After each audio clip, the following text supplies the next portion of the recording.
Hi, I'm George Lawton, and I helped Chris Peach purchase his first investment property. Let me tell you, we definitely stayed on budget with this one. So first, check this out. And think about this. Think about the concept of, water boils at 212 degrees. Think of the amount of entrepreneurs out there that get their water boiling to 210 or 211 degrees and quit. They were 1 degree away from getting that water to boil. And that is why I say don't quit. Alrighty, everyone, this is the Money Peach Podcast. I'm your host, Chris Peach, and I'm going to be bringing on some of the most amazing people I can find so they can tell you how they do their life and their money the right way. What's going on, everyone? Chris Peach here, and I am actually out of the recording studio, and I'm in Philadelphia, Pennsylvania at Podcast Movement 2018, where all the podcasters from all over the world are coming together to talk about podcasting. Isn't that ironic? And we're doing so because we want to make a better show. We want to provide an incredible show for our listeners, provide a ton of value, and do whatever we can to make sure that you guys are still finding a ton of value. So with that said, I'm not going to be able to record this week an interview, so instead, I decided we're going to go back to episode 38 of the podcast. It's the most popular episode we've ever had on the show, meaning the most listens, the most downloads. I think the reason why the show did so well is, first of all, the guy that I brought on was my personal mentor who I still meet with today. His name is John Gaston, episode 38. It's called Retired by 34, how he built an incredible business very quickly on some basic principles and was able to walk away from his career and do what he loves at age 34. So without further ado, bringing on John Gaston from episode 38. Alrighty, John, thank you so much for coming on the Money Peach Podcast.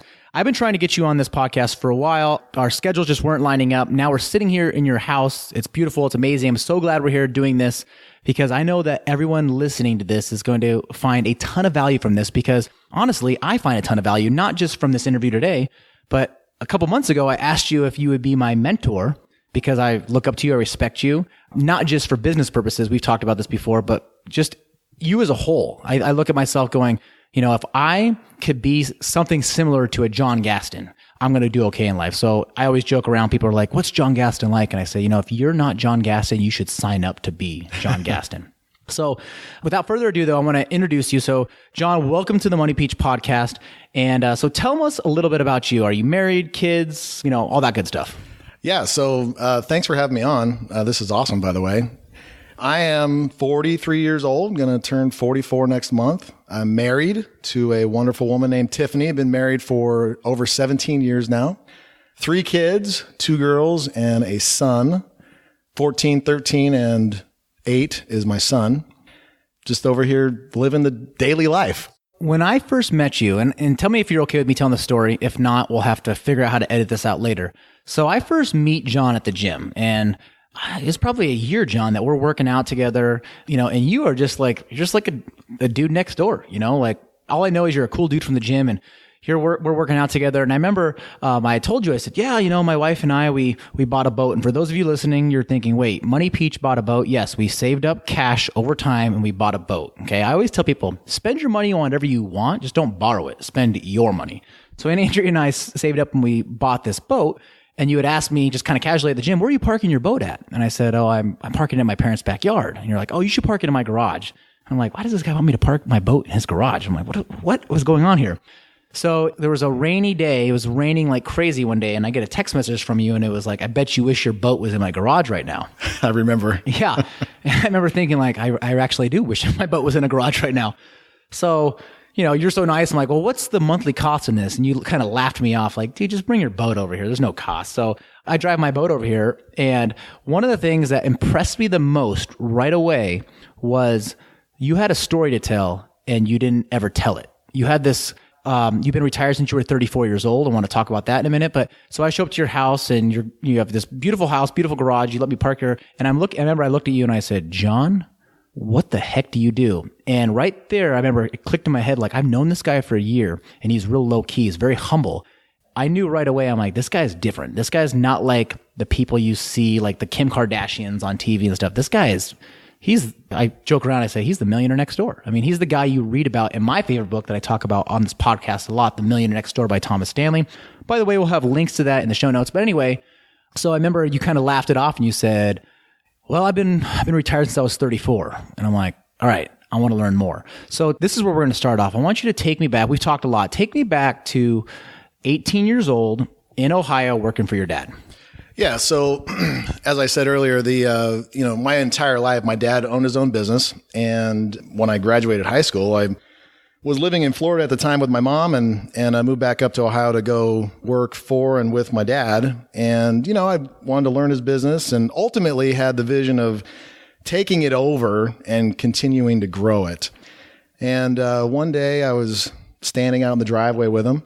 This has been a couple years, maybe 2.5 years after working, and I kept grilling my dad. I kept going after him about, hey, why can't we, or why aren't we, growing? Why aren't we going after new business? Why?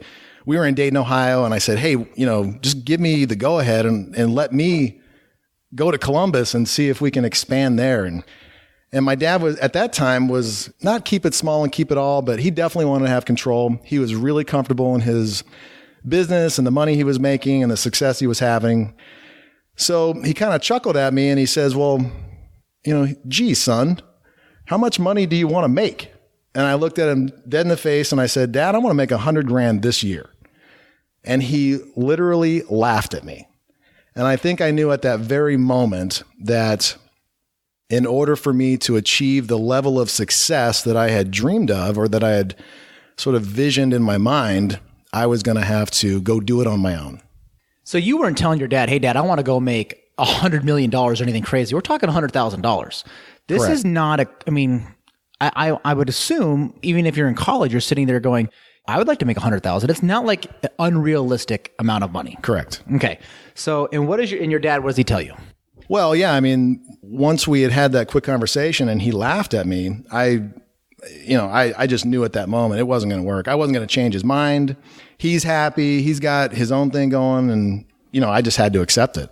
And you did accept it. And I want to move into the next chapter then. So there's so many stories of people out there that, either they stay in their jobs or they stay working for the family business because I think they want to leave. They have this idea that they should leave, but they don't leave, right? It's the whole thing of when you think you can do something, it's a lot easier to think it, but to actually take action and say, no, I'm out.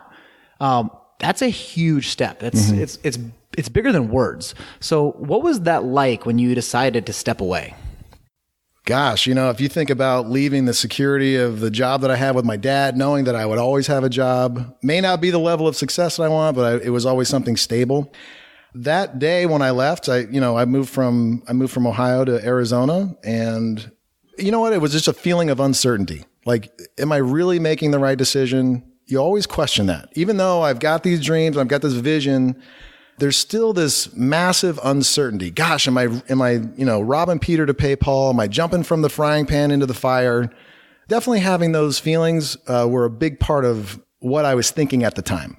What did that do with your relationship with your dad and his business when you decided to step away? That's interesting. So my dad was actually pretty supportive. I remember talking to him, and it wasn't the next day. It was probably several months later.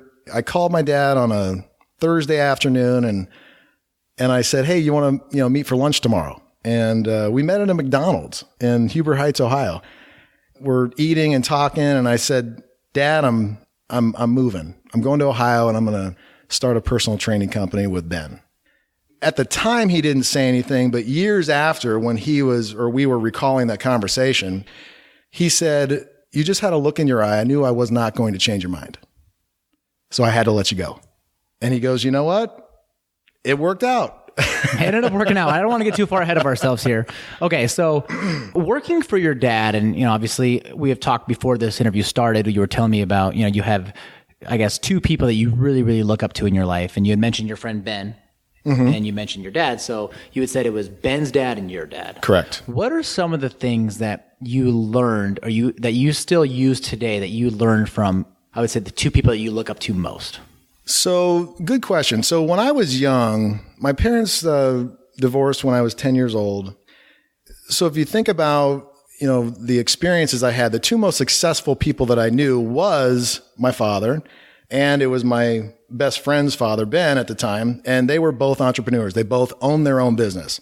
And I viewed them as, wow, they've got the deal. They've got their own business. They're controlling their own life. And I'm 12 years old thinking this, and I'm not really sure why I'm that young thinking this way. But anyway, that's what I viewed as success. And then I compile that with other experiences.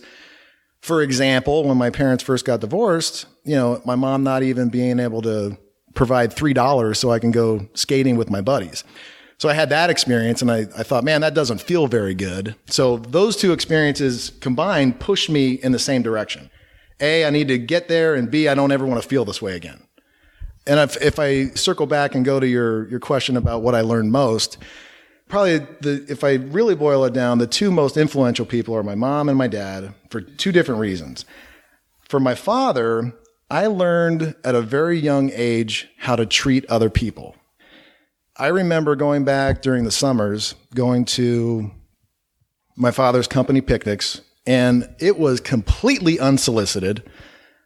But I remember his employees, guys, girls, didn't matter. Every single time I'd, come across one of them and have a conversation, every one of them, unsolicited, told me how awesome my dad was and how well he treated people and how well he treated them. And every one of them had a story about how my dad went out of their way. And one guy even told me that he would throw himself in front of a bus, to save my dad.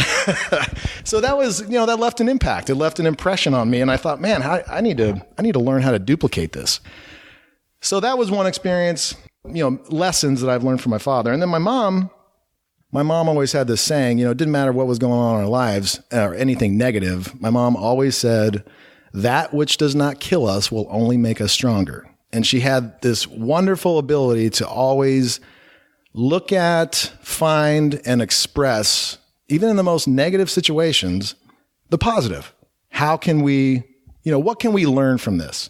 Those are the lessons that I kind of grew up with, or the takeaways that I have from, my mom and my dad. And I think they're lifelong valuable lessons. We're going to circle back to what you talked about your dad. So it's funny, I had said earlier that one of the things that I really, really respect, that what draws me to you is, being retired at 34 and living life on your terms as far as, how you live your life, that's a dream for everybody. But one of the things that really impressed me, and I was trying to say this as nicely as possible, was it's not all the things and that stuff, it's the way that you treat people. And so I would say if I had to name a few people in my life who are master relationship builders, it would be you. I appreciate that. So when you were talking about your dad and what he said at the company picnic, I just started smiling because I'm like, okay, now I see the apple doesn't fall too far from the tree. You picked up exactly what your dad was doing, because I would say you ask any of your buddies that I'm friends with now as well, and they will all say like, oh, JG, that's what they call you. JG, that guy, he treats everybody great. I often wonder, does anybody not like this guy? He is nice to everybody. So you moved to Arizona, 18 years old? At the time, 21. Okay, so 21 years old, you moved to Arizona. And by the way, college education or street smarts? I had a solid semester of community college. Okay, so pay attention, people listening, because you're going to notice a lot of the very, very successful high-end producers on this podcast all kind of say the same thing. So I'm not against college, but I think that if you lean on it too hard, you're going to be disappointed. So we have a solid semester of community college, right? Yep. You come to Arizona, and I remember one of the first times we sat down to talk about my business and you helping me, you shared the story, and it rocked my world. I was like, wow. And I know listening, pay very, very close attention to what he's about to say, because it rocked my world, and I know it's going to rock your world as well. So I want you to talk about opening up that first, so you're in personal training, but that first LA Fitness you got into. Okay. So take me to that first store before the store even opened. You told me the story. Yeah. So my role at the time was to be the general manager of the training department. And the key role of that was signing up people that had just joined the gym, taking them through an introductory consultation, and closing them or getting people to sign up for personal training. The only challenge at the time was I didn't know how to sell. I didn't know what selling meant. I didn't understand the art of closing questions or leading people or getting people excited or transference of feeling. So I had to read. I had to learn how to do it all from a tape series. And the tape series that I'm talking about is called Psychology of Selling by Brian Tracy. And I didn't just learn how to sell in that tape series. I also learned a couple of other valuable questions or valuable thoughts as well. One of the takeaways was the most successful salespeople and the most successful leaders in the world, what they read. They read for like 15 minutes every single day. They read books on sales. They read books on leadership, on personal development. And I remember this one point that hit me hard was Brian Tracy all but guaranteed that if you read for 15 minutes every single day, some type of, leadership, personal development, or sales, you will double your income that year. I thought, oh man, this is it. I've got to start doing this. And, I'll be darned if I didn't start reading for 15 minutes every day. And back in 1996, I doubled my income, more than doubled my income from 95. What books were you reading? Definitely Psychology of Selling. I got that book as well.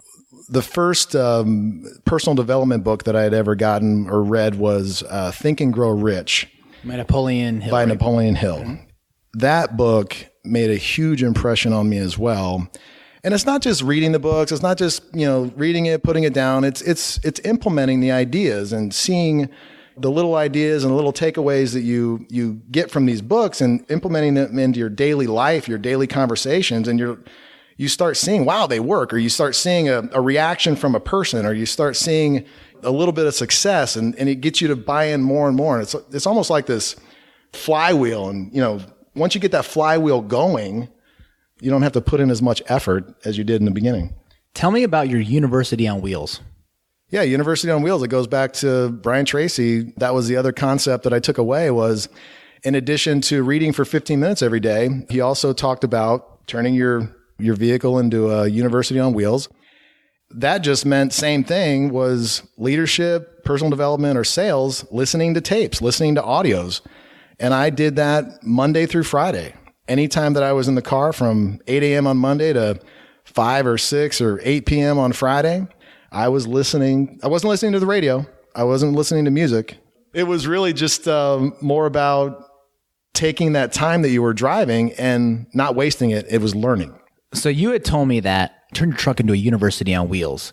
And I'm a fireman. I'm a full-time firefighter, and I'm growing a business here. And so, I don't know the first thing about growing a business. I'm basically starting where you were at 21, and I'm trying to use you as my stepping stone for let's skip all the bad habits and let's just go right to the good habits. And you said, correct. What I want you to do is I want you to turn your truck into a University on Wheels. So I went and got an audiobook, and now I drive around and my friends think I'm crazy because I'm listening to nonstop audiobooks. But one of the things that inside one of the audiobooks was Zig Ziglar was talking about this, and Zig Ziglar's timeless. I mean, this is from the 1970s. He said this, and he said USC did a study, University of Southern California does a study.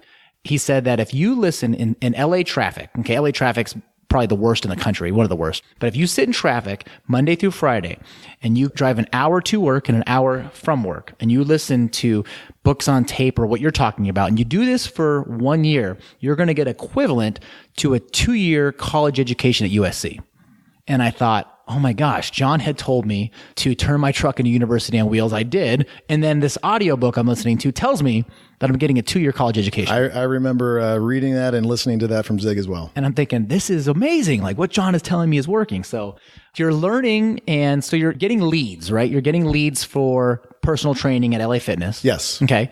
So one of the things was remarkable is you had told me how many leads you got and how you filled your day up. I think it was 8 a.m. to 8 p.m. Yes. Tell me about day one. So the grand opening of the club, 2 weeks before that, I had gone into the club. It was still being buttoned up with construction and things like that. Which club was it?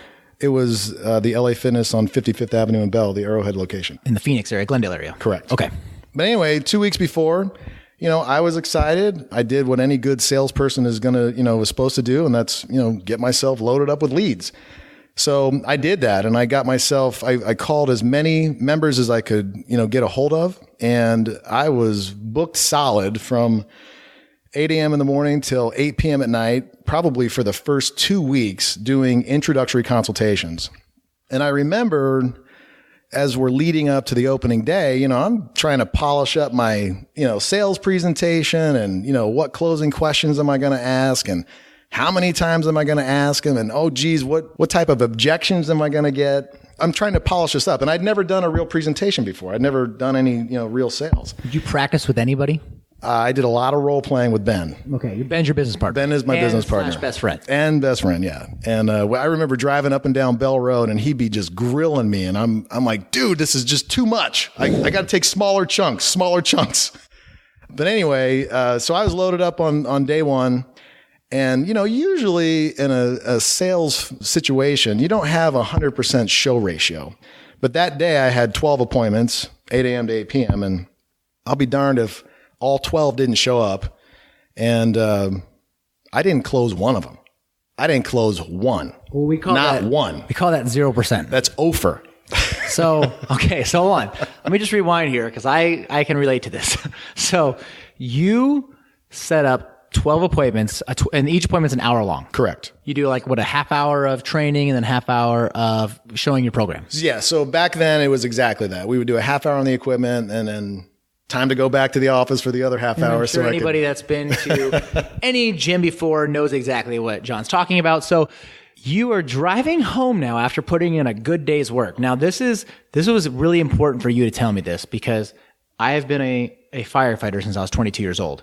And all I've known so far is that if I show up to work and I put in hours, in 2 weeks I get a paycheck for those hours I put in. I had never been accustomed to putting in work and possibly not getting paid. Mm-hmm. And so when I first started my business, that was a rude awakening for me.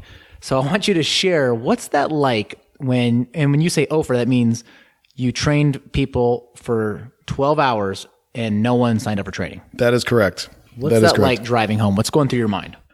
So, all the confidence that I had going in was completely wrung out of the whole opportunity. It brought back a lot of feelings of the uncertainty. Geez, am I doing this? Am I doing the right thing? Am I on the right path?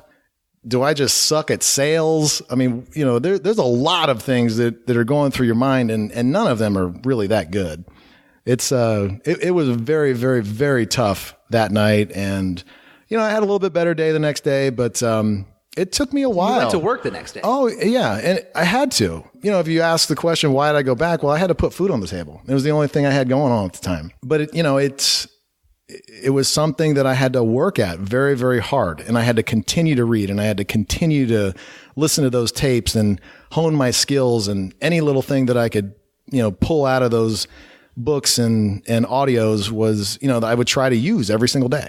So besides putting food on the table, I mean, you're a smart enough guy. You could have went and got a job somewhere that's going to pay you.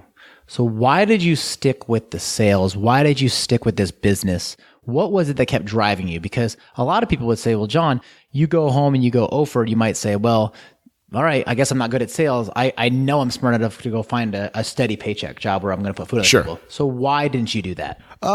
Good question. I think the reason I didn't was because I knew in my heart of hearts that it wasn't going to lead me to my ultimate goal.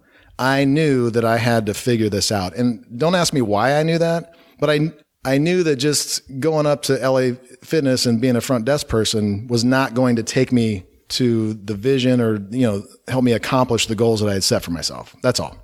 Wow. So you're grinding out, you're pushing through. So day 2, you said it's better. Mm-hmm. Okay. So let's go now. Let's go 60 to 90 days into this process. How are things going? Way better. I mean, it was again, you go back to the first day and one of the thoughts that I had was, gosh, I don't ever want to feel that way again. So I better figure this out. So yeah, I mean, 90 days in, everything's going a lot better and it continues to get better. That's cool. That's very cool. And the reason why I was drawing that out of you is because I know it's relatable because when I first started my business, obviously if you listen to this podcast, I talk about my online program I have. In the very, very beginning, I created this program and I thought, okay, I'm just going to email everyone and tell you I have this program available and everybody's going to be like, yeah, I want it. And day one, it was crickets. It was an offer. Right. And I'm thinking, that's not how I envisioned it in my head. What's going on here? I spent all this time developing this wonderful course and not one person is interested. And I don't know what it was either that kept me going. I think it was because I had this goal. And a lot of it, no, you know what a lot of it was? Is I had told so many people I was going to do this. Yep. And I wasn't, I guess my pride, but I wasn't going to let anybody tell me, told you so.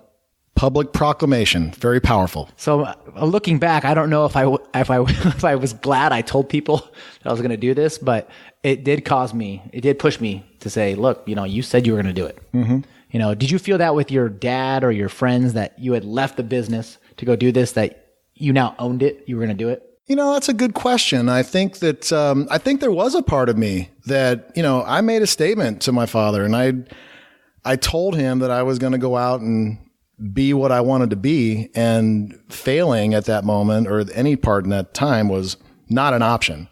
How much of that was the driving force? Is probably a significant percentage. Sure. Okay. Fair enough. I just want to see if I felt alone or if you felt the same way. I think a lot of people out there, from what I'm hearing, I'll get emails from somebody and they'll say, I want to start a blog like you did, but I don't know where to start. And I'm like, well, I didn't go to blogging school, right? I just, I put myself out there, and I think that's important. I mean, even with this podcast, I've never done interview school. Right. Right. I just figure it out, Sometimes things work out really well and sometimes crickets. So let's fast forward a little bit now. You're working your business and it's starting to grow.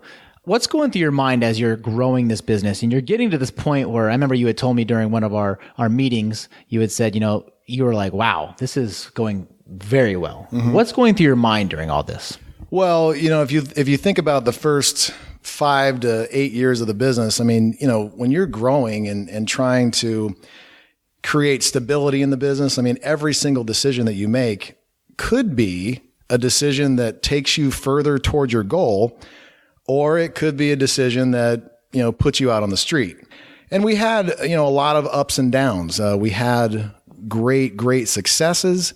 We definitely had our pitfalls, but every single time that we had those pitfalls, you just have to figure a way to get past that and to fix and to avoid whatever caused that pitfall moving forward, learning from it. So you started off in that one LA Fitness. Okay.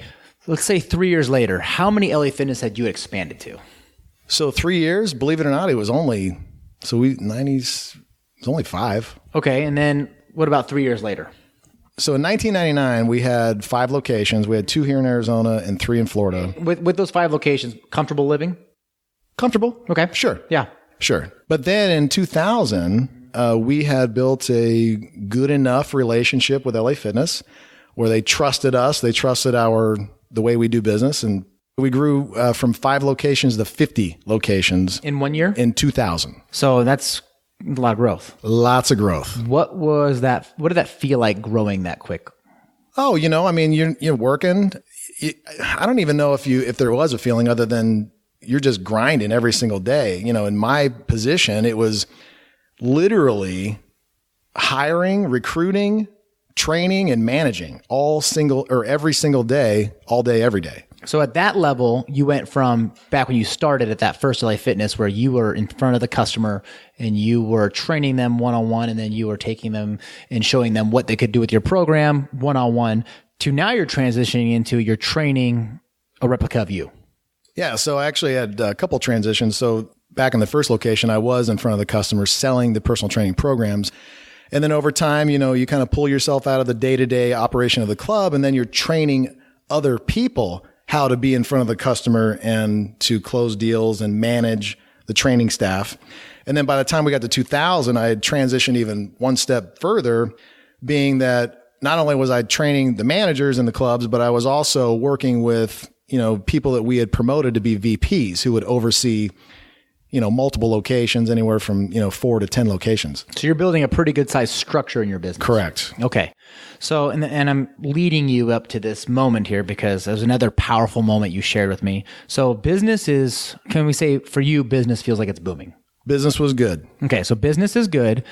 I think everything in life, what goes up must come down, right? You're going to have ups and downs no matter what it is. It could be work. It could be marriage. It could be relationships. It could be things with kids. It's not always good, right? No. Okay. Correct. Yeah, I mean, there's going to be situations where what goes up must come down, right? And sometimes I think not you had taught me this, but what separates somebody from achieving their goal from somebody who doesn't achieve their goal is how they react when you hit that bump in the road. Correct. Or for you, it was a little more of a bump. So I wanted you to talk about that if you're okay with that. Sure. So in, I guess it was 2003, at that point we had grown so fast. And as a result of growing, I mean, it was great, but as a result of growing, we didn't have a full infrastructure that could support all of the hiring, all the new people, all of the customers. It was good, but we didn't have the infrastructure and the policies to protect the company, or policies that would, govern the way managers acted, what they can and cannot say to our customers, and how to treat people and all that kind of stuff. And anyway, as a result of that, we had a situation that happened in San Diego, and we made the local news. And I'll cut out most of the details, but that resulted in us basically getting 2/3 of our company completely sawed off. LA Fitness was not happy, and they let us know that they were not happy. So was it a phone call? Correct. You get a phone call in your mind. What's going through your mind when you realize, okay, you've spent so many hours, years, working your tail off to get to this point, and now you're getting this phone call that about 2/3 of everything that you've worked for is gone. Mm-hmm. How do you overcome that? Well, my first thought was, holy crap, this is another one of those things that could put me on the street. But I don't know if there was no time, because it happened so fast.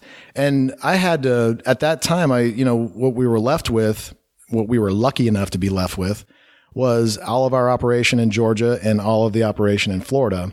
And you're in Phoenix. I'm in Phoenix, and I was working out of the office at the time for the most part. But in order to sort of salvage those operations out there and let, kind of calm everybody, that's a very big blow when, you get half your company sawed off. Everybody else who's still there thinks it's just a matter of time. I better start looking for another job. So the first thing that I did is I packed up, my wife and one daughter at the time. Tiffany was pregnant. She was 8 months pregnant at the time. Perfect timing. Yeah, absolutely.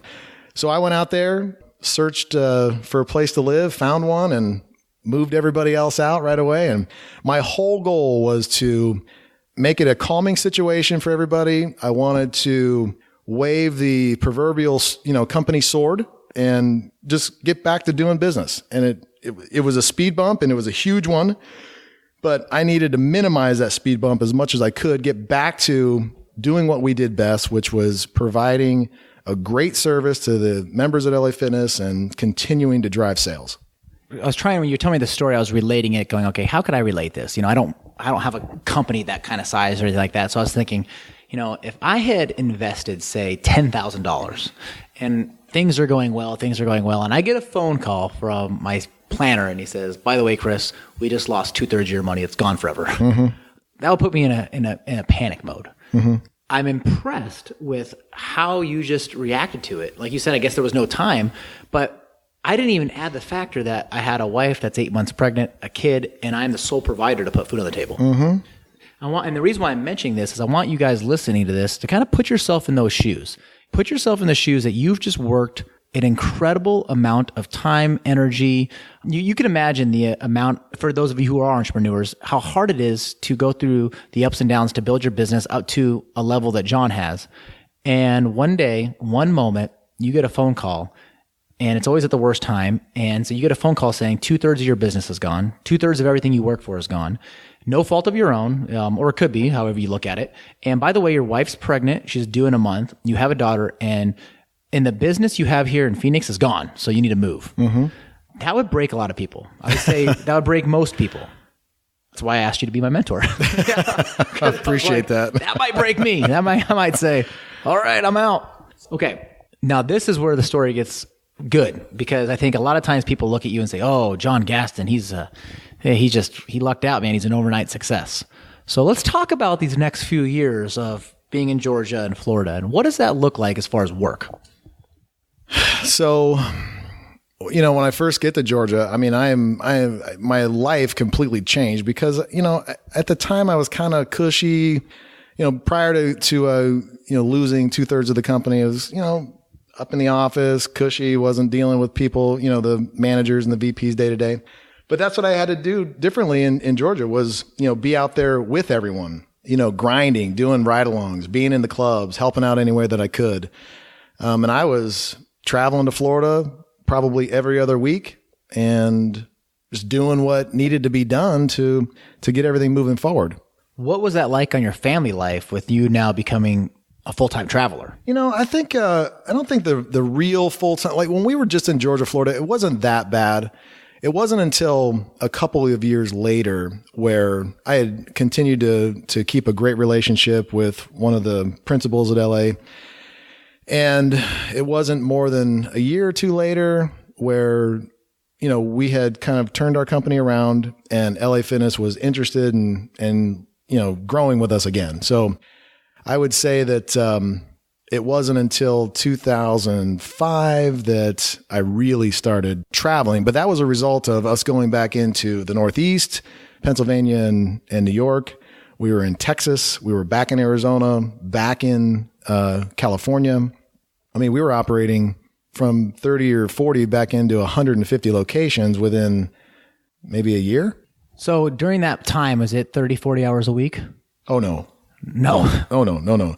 No, and it got so bad or got so intense that I would be gone from the house in the clubs 50, 60 hours a week.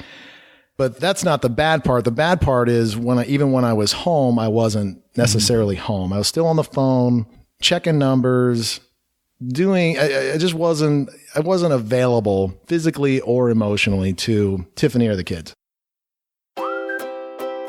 Hey guys, I just wanted to pause and take a second to say thank you from me to you for listening to and supporting the Money Peach podcast. Without listeners like you, this show definitely would not be possible, so thank you. The number one question that I receive is this: Peach, I just don't know where to start when it comes to my money. So many of us out there are living paycheck to paycheck. We have tons of debt. We're not making any headway. We can't save any money. We want to go on a freaking vacation where we pay cash for it. Oh, and let's talk about retirement savings and kids' college planning on top of that, right? Where do you start? Well, that's why we created the cash flow formula. The cash flow formula is the same system that Andrea and I used to pay off $52,000 in debt in only 7 months. And the best part is it's 100% free, meaning we are going to send you the free tools and a free lesson on how to set up your own cash flow formula. So to get started, go over to getcashflowformula.com. That's getcashflowformula.com. Once again, head on over to getcashflowformula.com to get your free copy and your free lesson on how to get started the right way. All right, guys, now back to the show.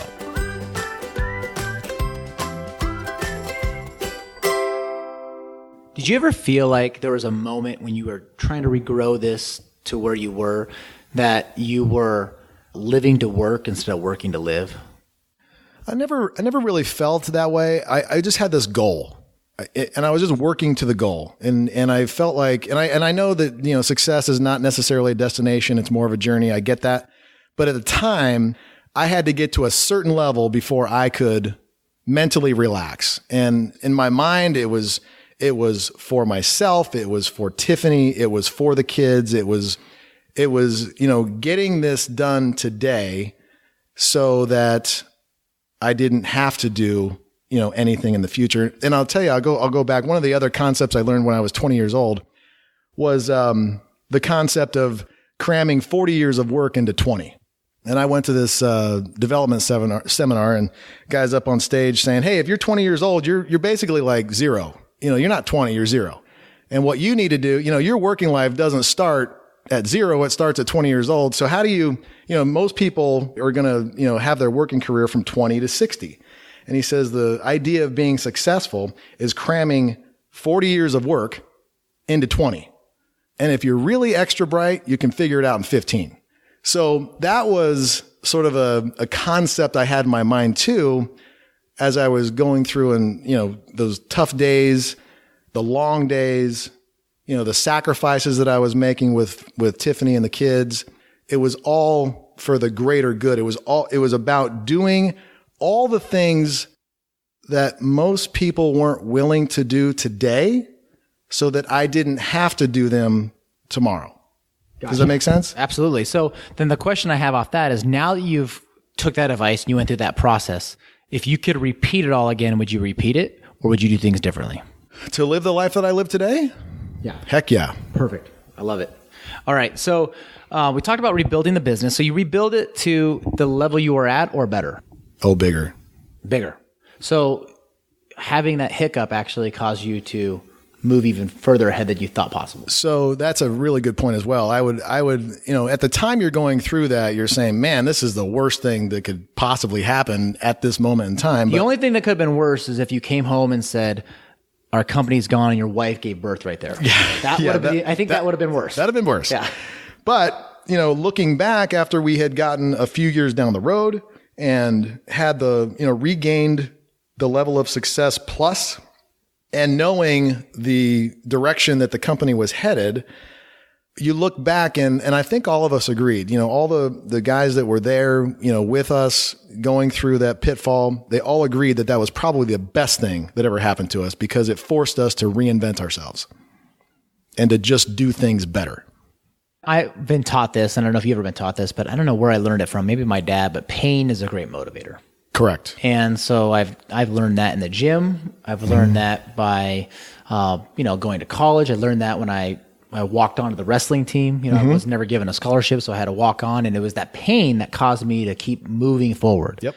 And so one of the relatable things when you were sharing that story with me is I was like, he went through this pretty rough period, and it motivated him to go beyond that. So now the question is, if you could go back in time, would you change that from happening to you? If you can go back and say, I could erase that moment from San Diego, would you erase it or would you keep it?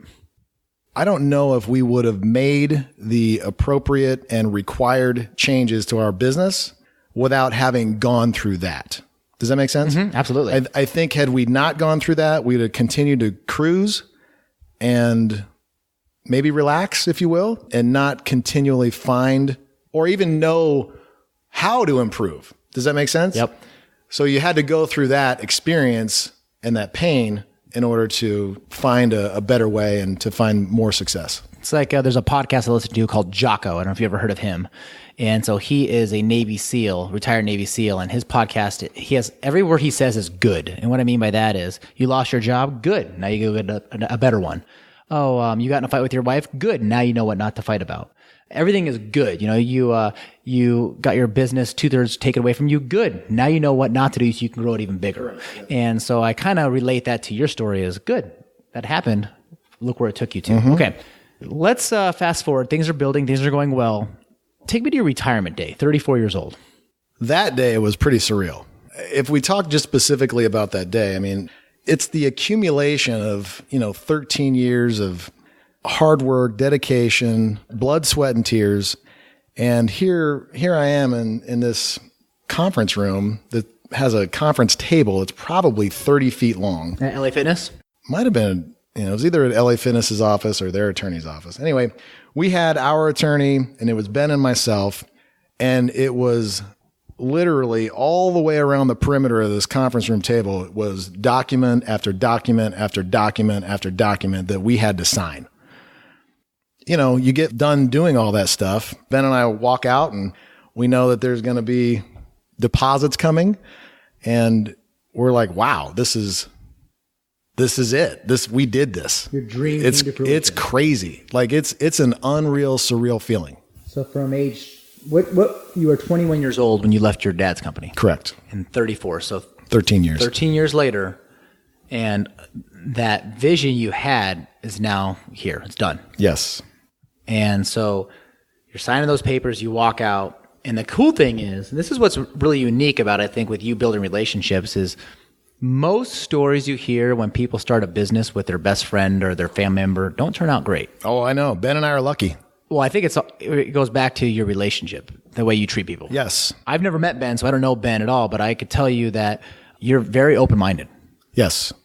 I'm going to put the question in, from you to me. So how do you keep a partnership going for that long?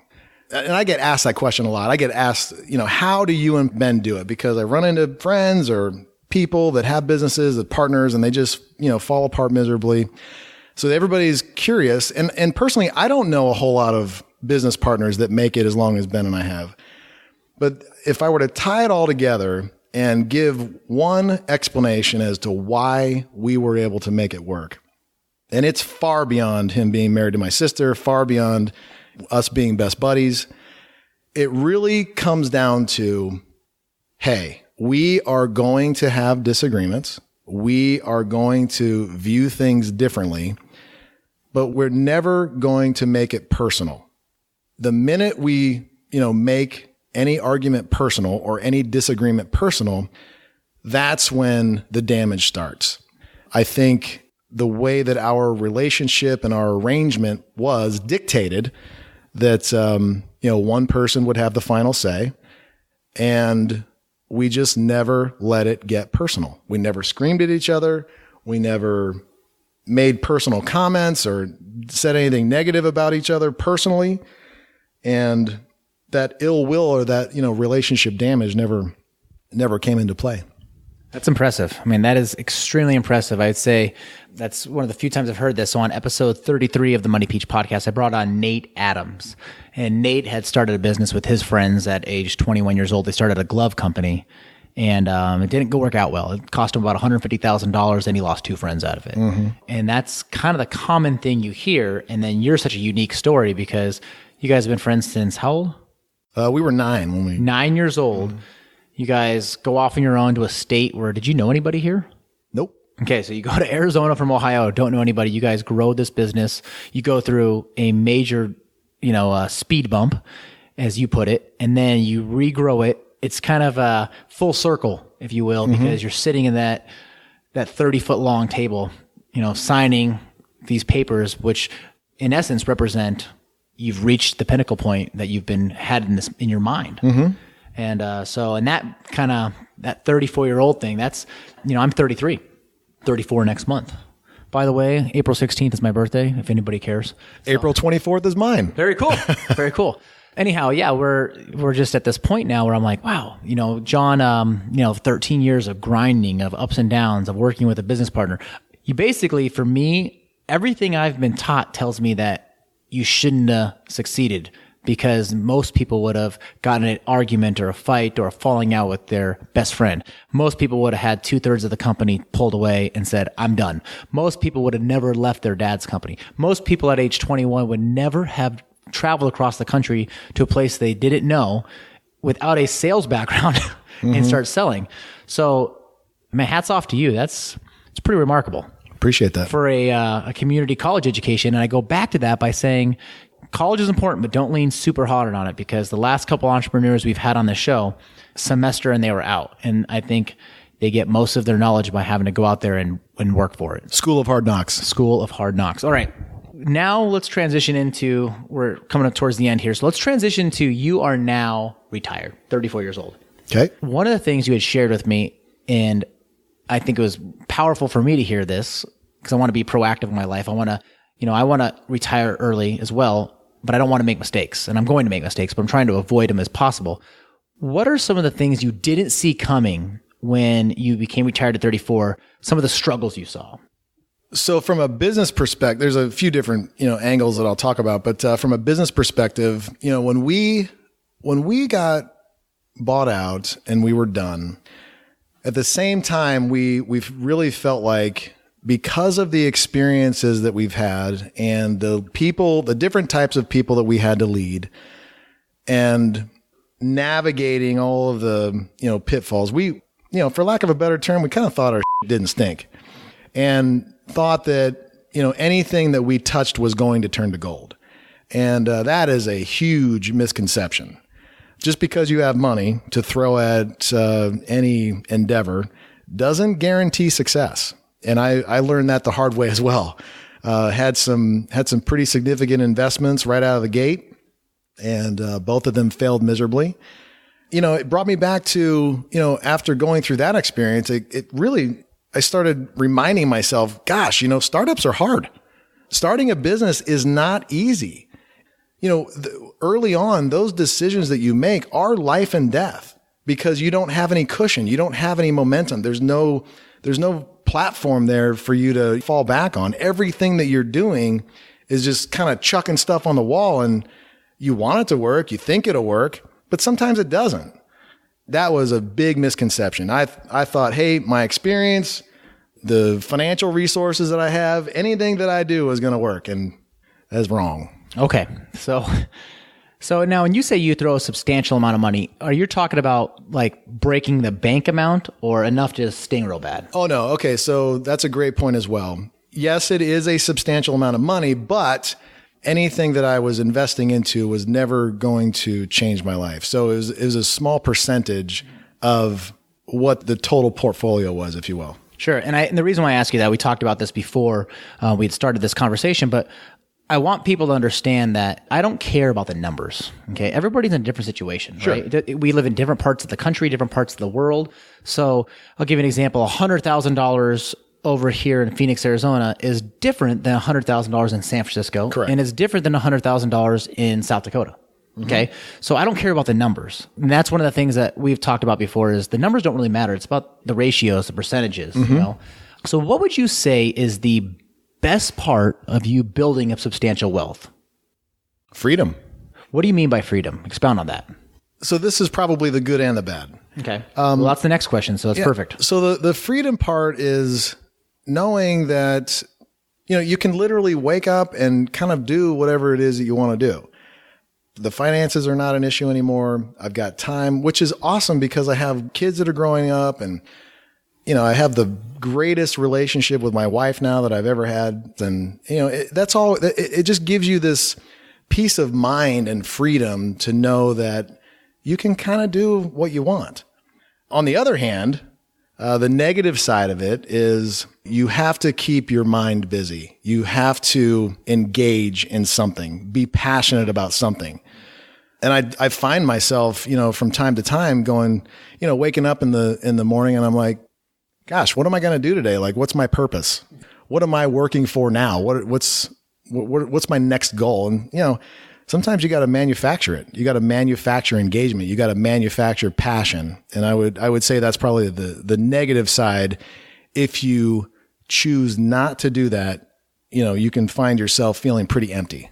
What about your relationships? What have you learned about when you build substantial wealth? Because I think people listening to this podcast, they're in different situations. They want to either get out of debt or they're debt free and they want to start building substantial wealth. I always want them to have the end game in mind. So with you, I would say you have a lot of our end games in our minds as you're living right now, which is why I'm asking this question. But what about with relationships? Have you noticed any superficial or struggles with people you've met over the years when they find out who John Gaston is? Oh, absolutely. And, going back to the first times that we had met in the gym when I had started there. So everything that you described about, you having no idea until a year later when you came to my house, it was my intention to just be one of the guys. I just wanted to cut it up. I wanted to work hard in the gym. I didn't want anything given to me. I wanted to make friends just for John, because I'd had that experience where, people find out you've got money. Now all of a sudden, they're asking for this, that, and the other, and kind of taking the relationship for granted. This happened to me many, many times. Probably unfortunately for me, I give into it too much. So anytime I can help out a family member or a friend, I'm probably kind of a sucker for it. But having been tired or gotten tired of that, my intention when I went to the gym was to just be one of the guys. That you were. I mean, like I said, a whole year goes by. I'm like, this guy, John, just gets it on in the gym. For the record here, I just want everyone to know his nickname in the gym. Go ahead and tell him your nickname. Silver Fox. Why they call you the Silver Fox? Because I have this most beautiful silver hair. And how long have you had it? Oh my gosh. I probably started turning gray when I was late 20s. Mid 30s, I'm kind of salt and pepper. And I bet you, John, now if we go back, we could find it, the moment you started turning gray was the San Diego moment.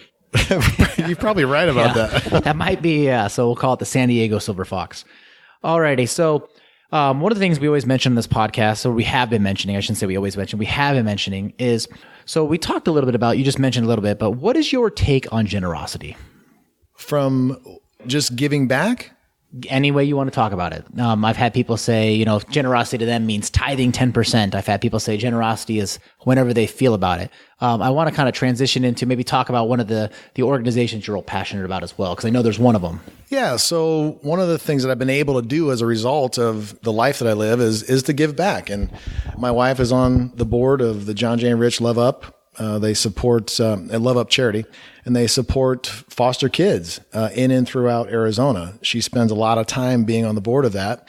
The other thing that we do is we do go to a lot of charity events, and we do participate, and that has been pretty fulfilling, and had a lot of fun doing it as well. Sure. I was really thankful to have you. I sit on the board for the Hunter Club of Arizona, which supports public safety, fallen officers, fallen firefighters, border patrol agents, anybody like that in Arizona. You came and supported us with that. But now that you are retired, do you feel the reason why I'm asking you this is one of the things I had learned when I was reading about personal finance, when I was reading about money is, I was never taught anything about money. So I went through the school of hard knocks too. Andrew and I went completely broke in 2011, nothing, $0 in the bank. And I remember reading all these stories, and in my mind, I kept thinking, I got to get out of debt and I got to get money. I got to get out of debt. I got to get money. And there was this common theme I kept reading that talked about giving money away. And I'm like, what are these people talking about? I don't have any money. And they're talking about giving it away. And now fast forward, now Andrew and I have been debt free for 6 years now. And every month we set aside a certain amount of money that we're going to give away. I'm telling you, the most fun that I've had personally with money is being able to give it away. Sure. Do you feel that same way? I've had a great time giving money away. I don't know if the idea of giving money away to receive more is the thing that I think about, but it's definitely something that we've been passionate about. It's not just about giving money away. It's also about giving your time away. And we've been really fortunate to be in positions where we can do that. And like I said, we've had a lot of fun doing it. Well, apparently you're able to spend about 3 hours every 2 weeks with me.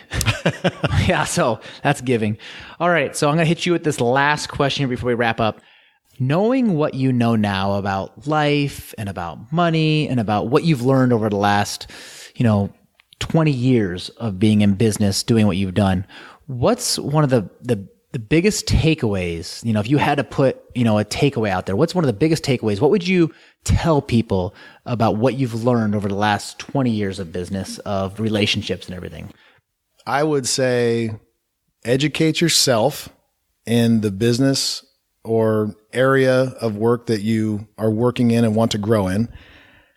And this is so simple, but never quit, because you're going to have good days and you're going to have bad days. As long as you never quit, you'll find success. One of the takeaways you had told me at our last meeting when we sat down, you probably don't even remember this. You said, Chris, the biggest separator between people who do sort of good and generate substantial wealth is the people that did generate substantial wealth they didn't give up. Correct. And sometimes they got to go through hell. Correct. And so I remember hearing that because I had come off a whammy, I remember sharing that with you and you're like, yeah. Yep. Welcome to business. Welcome to being an entrepreneur. And think about this. Think about the concept of, water boils at 212 degrees. Think of the amount of entrepreneurs out there that get their water boiling to 210 or 211 degrees and quit. They were 1 degree away from getting that water to boil. And that is why I say don't quit. Okay. Yeah. You just sparked my memory. Another thing that you had taught me, and I want you to talk about this before we wrap up. I know we're at the very end here, but you had said, Chris, if you can get 1% better every day, and I'm going to have you finish the rest.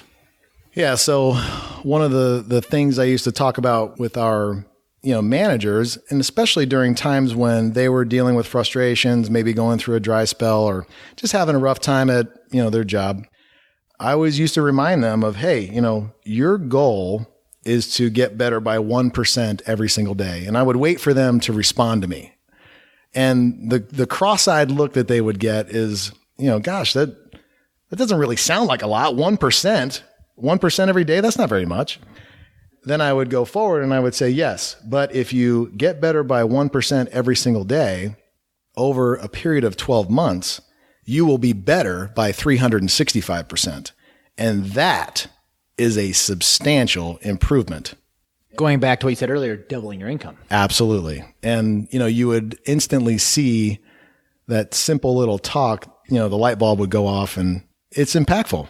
So you had told me that in January, and we're recording this March 29th, 2017 is when we did this interview.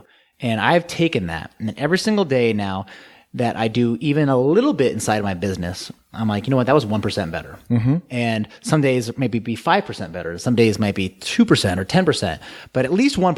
Mm-hmm. And I look back to when you had first told me that in January, and I went and I looked at my income, and I'm like, wow, my income has grown.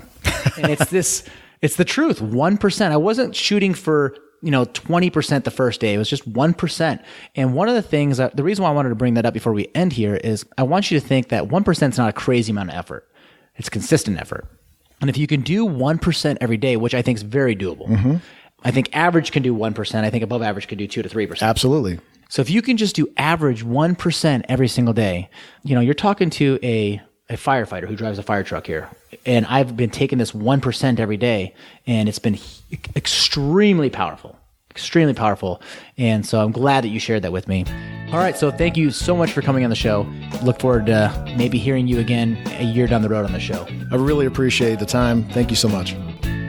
And just like that, we wrap up another amazing episode of the Money Peach podcast. All the show notes, the links, anything that John and I talked about can be found over at moneypeach.com/session105. That's moneypeach.com/session105. Special thanks goes out to my producer, Steve Stewart, and my assistant, Kayla Sloan. Without them, this show would not be possible. Stay tuned next week for episode 106, where I bring on a real estate lease-to-own expert.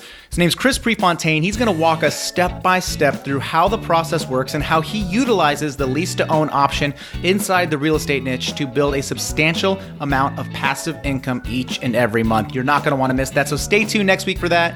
And also, just want to say thank you for listening to the show, supporting the show. It means the world to me. And one of the best ways that you can help support the show is by heading over to the iTunes store and leaving us a positive review that helps the show grow. And from me to you, I just want to say thank you. So enjoy the rest of your week. God bless you, and go crush your goals.